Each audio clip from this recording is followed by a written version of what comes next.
Samsung model UN46F6359, and it's got a problem. Let's see if this will do it. There, I pressed the volume button.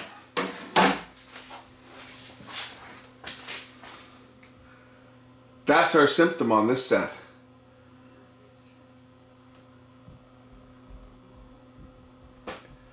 It's going to be a cool one. I have a feeling it's probably the logic board. And we're going to try a logic board because that other set that I've got here that the LED backlights are shot on, I believe it's the same set as this. So I should be able to do a logic board swap and make one work out of a dead one. So the plan on this set that's cycling on and off, first of all, is to check to see if we have the common problem of loose grounds on here, which we don't. That one's not loose. These ones are tight.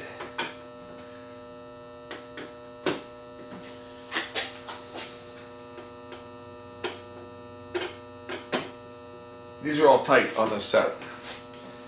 Let's see the other one over here. Okay, so we don't have a ground problem on this one. I suspect the problem on this set is the main board. And the reason why is because the set works fine until you try to change modes. When it's been running for a while, you can hit any button on the remote. Volume, channel, menu, anything. And it'll shut off and come back on, and it'll go off and it'll come back on, and it'll do that about 5 times, and then the set comes on. And it's fine until you do something else in the menu. It's not like the brightness changes. It's not like there's a power influx, there's a power surge or anything that would indicate that we have a problem on the power supply over here. It seems to be all logic. You hit a button on the remote control to change a function and the set goes off. So it's got to be something on the logic board. Now I could try reflowing this, but I might have a logic board. That other TV that I did look at there, the one with the LED backlights, that have a problem. So that set is now my set to use for parts. I was going to at some point see if I could replace the LED backlight, but if it's got the same main board, maybe I'm further ahead to change the main board with this one. See if I can get one good working set, and then we'll work on seeing if I can solve the problem with the backlights. So I'm going to pull the other set apart and just make sure that the main board is the same. It's the same series, the same model of TV, but it's a smaller one. This is the 46-inch. The other one's a 40-inch version, so I'm hoping that the boards are the same and that the only difference is the actual panel size itself. So I'm going to get the other one apart so we can do a comparison. So here's the other set. Get the screws out of the back on this one.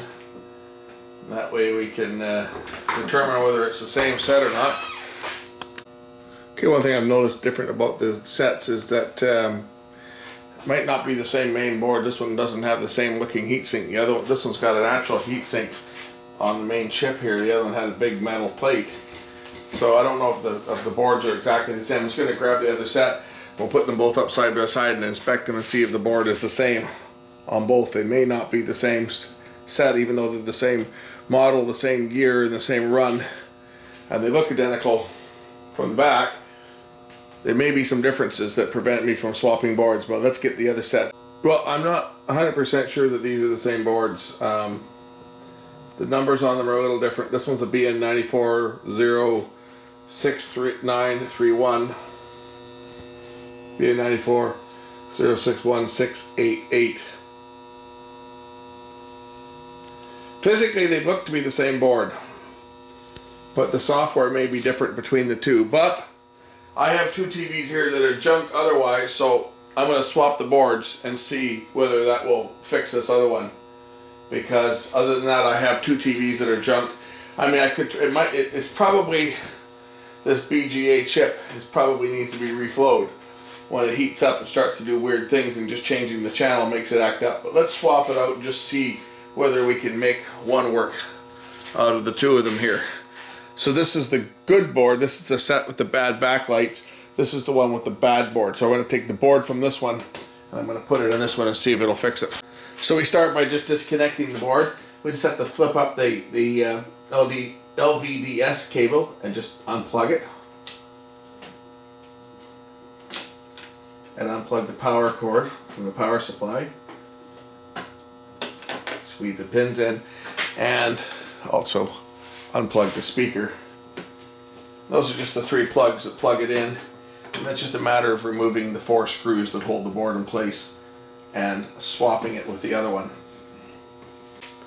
So the new board is now seated. I'm just going to put down the 4 screws and we'll plug it in and then test it and see if it works. Unfortunately, because the other one was intermittent, I'm going to have to leave it run for several hours, but at least the other one was consistent. It would run for about an hour and a half, and then if you tried to change the channel or change the volume or change the input or anything after the set ran for an hour and a half, it would shut down and it would go back to the reboot. Just like if you turned on the power, it would go back to that state, and it would do that 5 or 6 times and then stay on. And then it was good for another half an hour, 45 minutes. You could adjust the volume and everything, and if it had been sitting for half an hour, 45 minutes, and you adjusted the volume again, it shut down again. So, very bizarre problem. And again, the type of problem that would lead me to suspect something on this main board failed. So I'm going to get the power supply, or get the power supply hooked up. I'm going to get the signal hooked up, get a base on it so I can stand it up, and we'll test this set. Okay, got the set, got the back on it, just a few screws on the back. We'll power it up. There we go. It's working. The board is compatible from one to the other.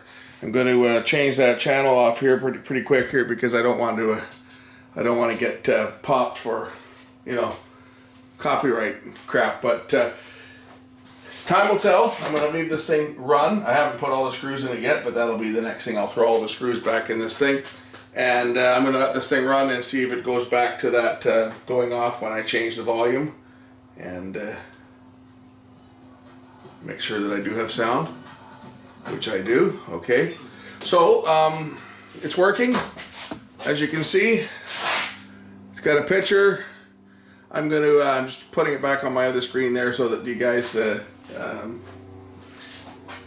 don't get nailed with copyright. But I'm going to let this thing run and see if that solves the problem. But that was a weird one. But again, I was lucky because I had that set with the bad backlights